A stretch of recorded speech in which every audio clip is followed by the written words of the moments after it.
What if I told you that one of the biggest psychological differences between people isn't politics, intelligence, or even personality? It's whether they care about football. Think about it. Millions of people spend hours every week watching matches, discussing transfers, memorizing statistics, and celebrating victories that they had absolutely no role in creating. Meanwhile, another group of people look at all of that and think, why would anyone spend 3 hours watching 22 people chase a ball? So who's right? Are football fans simply more social and emotional? Or do people who avoid football have a completely different psychological makeup? Today, we're diving into the fascinating psychology of people who don't watch football, and some of the reasons might surprise you. Part 1. They often think differently about time. One of the biggest psychological differences comes down to how people value their time. Football fans often see matches as an experience. The game itself is entertainment, suspense, and emotional investment. But people who don't watch football often evaluate activities differently. Instead of asking, will this be enjoyable? They subconsciously ask, what will I gain from this? This doesn't make them smarter. It simply means they tend to place a higher value on productivity, learning, or personal goals. When they have 3 free hours, they may prefer reading, gaming, working out, learning a skill, or watching content they feel provides direct value. Psychologists call this a utility-focused mindset. They're more likely to judge activities based on perceived usefulness rather than collective enjoyment. To a football fan, this sounds boring. To them, it sounds efficient. Part 2. Humans naturally form tribes.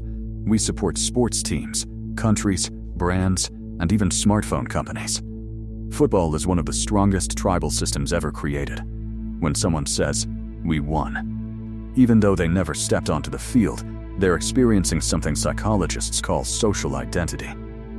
The team's success feels personal.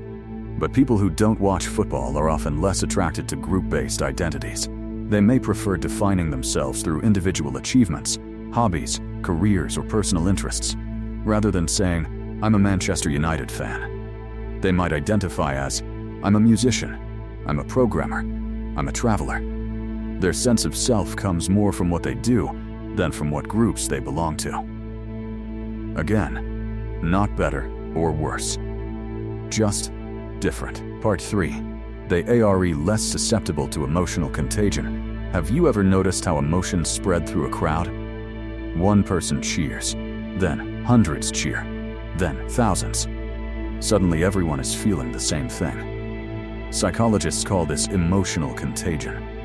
Football stadiums are emotional contagion machines. The excitement becomes contagious. The anger becomes contagious. The celebration becomes contagious. People who don't watch football are often less attracted to these shared emotional experiences. They may prefer processing emotions privately rather than collectively. Some even find highly emotional environments exhausting. While fans feel energized by the crowd's passion, non-fans may feel overwhelmed by it. This difference often comes down to personality rather than interest in sports. Part 4. They tend to question social norms more often. Let's be honest. In many countries, football isn't just a sport. It's a social expectation. People assume you'll support a team. They assume you'll know the latest scores. They assume you'll care.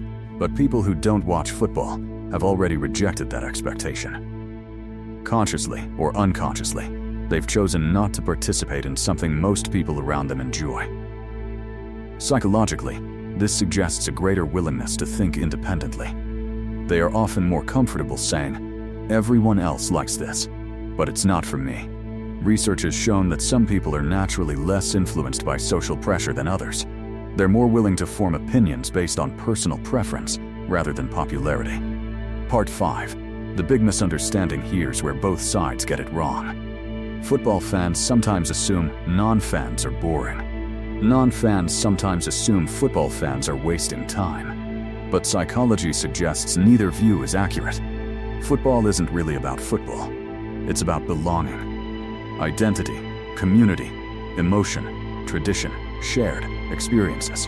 And people who don't watch football aren't necessarily rejecting those things. They're simply finding them somewhere else.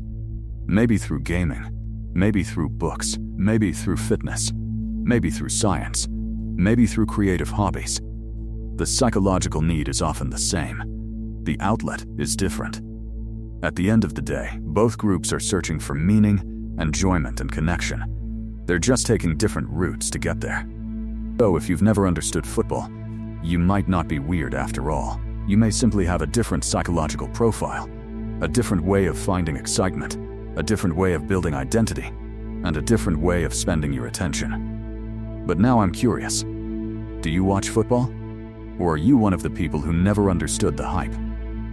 Let me know in the comments. And if you enjoy Psychology Explained through everyday behaviors, subscribe for more videos. Because sometimes, the most interesting thing isn't what people do, it's why they do it.